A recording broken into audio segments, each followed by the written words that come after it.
તરફ અમરેલીના ધારી વિસ્તારમાં દારૂના દૂષણ અને અસામાજિક તત્વોના ત્રાસ સામે જન આક્રોશ ભભૂકી ઉઠ્યો છે। ધારાસભ્ય જેવી કાકડિયાની આગેવાનીમાં વિવિધ આગેવાનો અને સ્થાનિકો દ્વારા મામલતદાર કચેરીમાં આવેદનપત્ર આપવામાં આવ્યું, જેમાં પૂર્વ ધારાસભ્ય મનસુખ ભુવા અને નલિન કોટડિયા પણ જોડાયા હતા। વેકરિયાપરામાં 2 ખેડૂતો પર દારૂના નશામાં હુમલો થયાની ઘટનાથી લોકોમાં ભારે ઉશ્કેરાટ ફેલાયો છે। પાલિકા પ્રમુખ અને ચેમ્બર ઓફ કોમર્સે પણ દારૂના અડ્ડા બંધ કરવાની માંગ સાથે રજૂઆત કરી બુટલેગરો સામે પાસા હેઠળ કડક કાર્યવાહી કરવાની માંગ ઉઠી છે, જ્યારે મહિલા આગેવાનોએ પણ પોલીસને તાત્કાલિક પગલાં લેવા ચેતવણી આપી છે। તાત્કાલિક કાર્યવાહી નહીં થાય તો જનતા રેડ પાડશે એવી ચીમકી ઉચ્ચારી છે।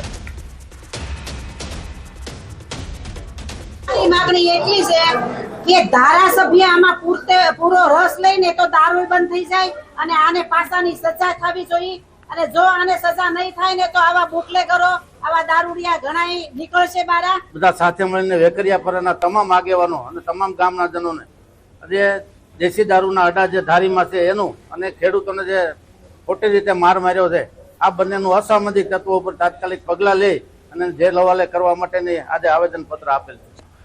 વાપીના છેવાડે આવેલા કરવડમાં ભંગારના ગોડાઉનમાં આગ લાગી હતી। શરૂઆતમાં એક ગોડાઉનમાં આગ લાગતા અંદર મોટી માત્રામાં કેમિકલ અને પ્લાસ્ટિક સહિત અન્ય જ્વલનશીલ પદાર્થો ભંગાર મોટી માત્રામાં સંગ્રહ કરેલો હોવા થોડી જ વારમાં આગે વિકરાળ સ્વરૂપ ધારણ કર્યું અને ગોડાઉનમાં લાગેલી આગે આસપાસના અન્ય 3 ગોડાઉનને પણ ઝપેટમાં લીધા હતા।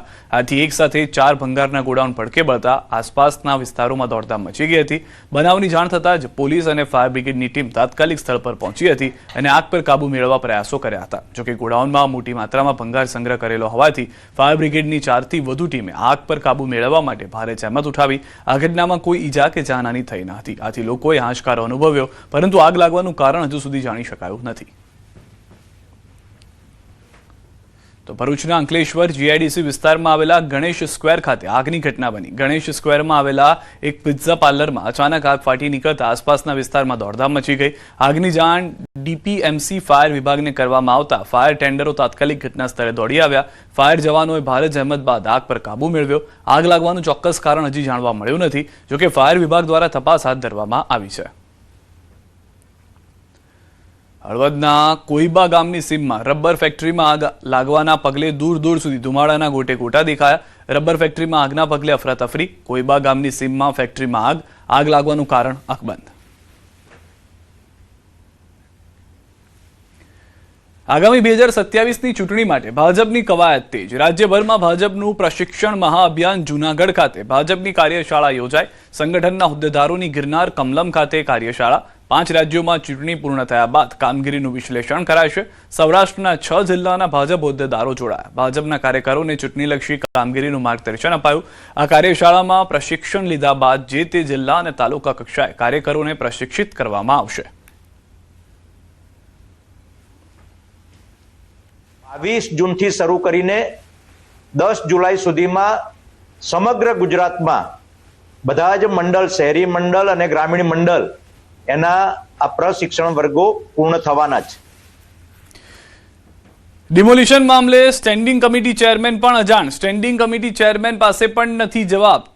તપાસની વાર્તા સાથે રાજન પટેલનો ગોળ જવાબ। તપાસ કમિટીના અહેવાલ બાદ કાર્યવાહી કરાશે। સુરત ભૂતિયા ડિમોલિશનને લઈને હવે સ્ટેન્ડિંગ કમિટી ચેરમેન પાસે જ્યારે ન્યૂઝ 18 ગુજરાતી પહોંચ્યું, તેઓ પાસેથી જવાબ મેળવવાનો પ્રયાસ કર્યો તો તપાસની વાર્તા અહીંયા પણ ચાલુ રહી। જેમ ભૂતિયા ડિમોલિશન થયું તેમ તપાસ નામની વાર્તા કમિશનર બાદ સ્ટેન્ડિંગ કમિટી ચેરમેન પણ કરતા જોવા મળ્યા।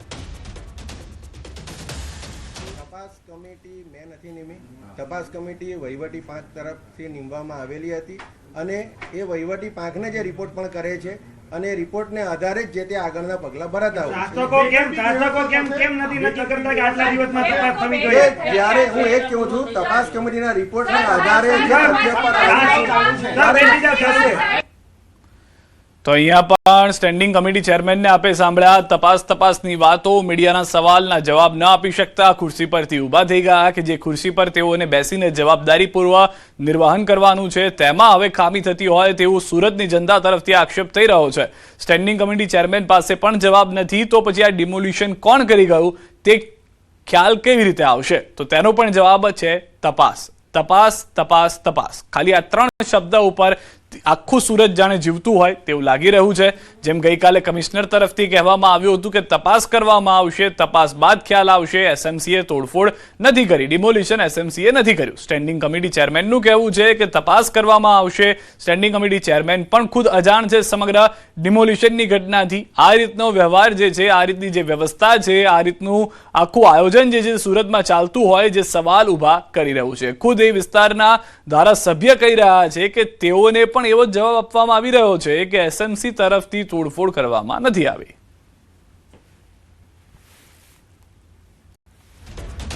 જે દ્રશ્યોમાં પણ આપ જોઈ રહ્યા હતા તે પ્રમાણે સ્ટેન્ડિંગ કમિટીના ચેરમેન ત્યાંથી જતા રહ્યા છે. ન્યૂઝ 18 સંવાદદાતા કીર્તેશ ગ્રાઉન્ડ ઝીરો પર હતા. તેઓએ પણ પૂછવાનો પ્રયાસ કર્યો, પરંતુ પોતાની સરકારી ગાડીમાં તેઓ ત્યાંથી નીકળી ગયા હતા. વધુ માહિતી ન્યૂઝ 18 સંવાદદાતા કીર્તેશ પાસે મેળવું છું. કીર્તેશ, કદાચ તમામ અધિકારીઓ, જનતાના જવાબ આપનાર નેતાઓ બધા એક જ શબ્દ ઉપર અટકેલા છે, તપાસ. બિલકુલ સિદ્ધાર્થ, સ્ટેન્ડિંગ કમિટીના ચેરમેનને આજે ફરી મીડિયાએ પકડી પાડ્યા હતા અને સવાલો પૂછતા તેમને કીધું હતું કે આ સમગ્ર મામલે અમે તપાસ કમિટી બનાવી છે અને તપાસ કમિટી રિપોર્ટ આવ્યા બાદ અમે જવાબ આપીશું. પણ ડિમોલેશન કોને કર્યું આ સવાલ પૂછતા તેમને એક જ વાત કરી હતી. ગઈકાલે જે મહાનગરપાલિકાના કમિશનર નાગરાજાને કરી હતી એમ તપાસ ચાલુ છે અને આ તપાસ એટલી હદે ચાલુ કે પોતાની ઓફિસમાં થી નીકળી સિક્યુરિટી ગાર્ડો વચ્ચે પોતાની ગાડી બેસીને તપાસ કરવા નીકળી ગયા હોય તેવા દ્રશ્યો મહાનગરપાલિકામાં દેખાયા હતા.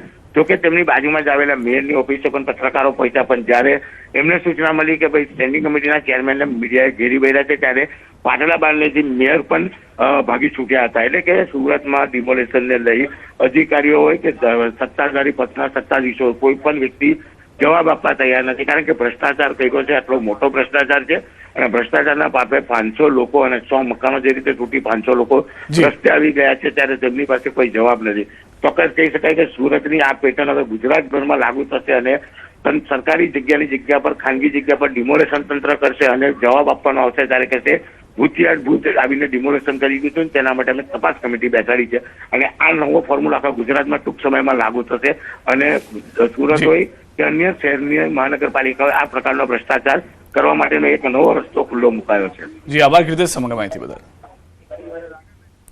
તો ભૂતિયા ડિમોલિશન મામલે માત્ર તપાસનું રટણ થઈ રહ્યું છે. સૌથી વધારે આશ્ચર્યજનક વાત તો એ છે તમામ લોકો માટે કે ખુદ કમિશનરને નથી ખબર. કમિશનર ત્યાં સુધીના જવાબ આપી રહ્યા છે કે બધું મને પૂછીને નથી થતું. બીજી તરફ સ્ટેન્ડિંગ કમિટીના ચેરમેનને મળી રહ્યા છે. સ્ટેન્ડિંગ કમિટીના ચેરમેન એક જ વાત કરી રહ્યા છે કે તપાસ ટીમ જે છે તે કહે છે, જેમાં ખુદ પોતાના એસએમસીના અધિકારીઓ દેખાઈ રહ્યા છે કે જે ડિમોલિશન કરવા માટે પહોંચ્યા છે. આટલા બધા લોકોને જાણકારી છે કે એક બિલ્ડરને લાભ કરાવવાનો પ્રયાસ થઈ રહ્યો હતો આ ડિમોલિશન માટે, પરંતુ તેઓ ખુદ એ વાત કરવા તૈયાર નથી. અમદાવાદના ઈસનપુરમાં આવેલા અંબા તળાવ પર એએમસીએ મેગા ડિમોલિશન ડ્રાઈવ હાથ ધરી હતી. તળાવની જમીન પર વર્ષોથી થયેલા દબાણો દૂર કરવા માટે ભારે પોલીસ બંદોબસ્ત વચ્ચે જેસીબી મશીનો ઉતારવામાં આવી હતી. કાર્યવાહી દરમિયાન 147 જેટલા કાચા પાકા મકાનો અને 14 કમર્શિયલ સાઇટ્સ પર પીળો પંજો ફરી વળ્યો હતો. એએમસીના જણાવ્યા મુજબ તળાવના પુનઃ વિકાસ, વરસાદી પાણીના સંગ્રહ અને લેક ઇન્ટરલિંકિંગ પ્રોજેક્ટ માટે જમીન ખાલી કરાવવી જરૂરી છે.